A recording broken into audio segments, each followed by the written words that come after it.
What's up, everybody? It's your boy Adrian. Welcome to the channel. Today we are going to be talking about Michael, a 2026 biopic starring Jaafar Jackson as Michael Jackson. And if some of you didn't know, he's actually the nephew of Michael, so that's pretty cool. We begin this movie with Michael as a kid, going from the Jackson 5 to becoming one of the biggest stars in human history, the king of pop, Michael Jackson. That's all I'll be saying though, since this is a non-spoiler review. And very quick, I think Jaafar Jackson did a great job, and I feel his uncle would have been very proud of him. The voice, the dance moves, at first it took me a bit of time to get used to the look, but then it started to click and I was able to see Michael in most scenes, which is hard for anyone to pull off. I truly think he was the best pick for that role. My only negative is that it's basically a quick timeline for the first half of his career. It shows a year, then a piece of the story, then they sing a song. Then it jumps to the next year or a few years later, it connects the story, plays a song from that time, then it skips again.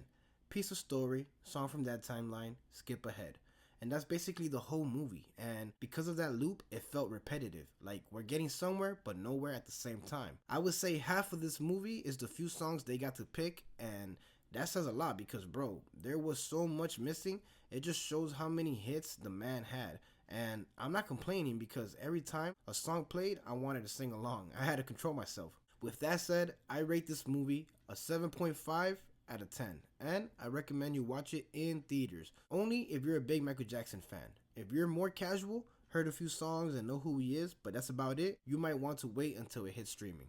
I understand the movie more now because I realized what part of Michael's story they were trying to tell, and it does wrap things up. It has a conclusion, but remember, it's only the first half of his career. It also doesn't go too deep into his life either. There's basically one main plot we follow. So yeah, it wasn't bad, but it could have been a bit more polished in my opinion. Still worth checking out. Let me know what you think in the comments below if you decide to do that. Also, leave a like and subscribe for more reviews. Till next time, I'm out.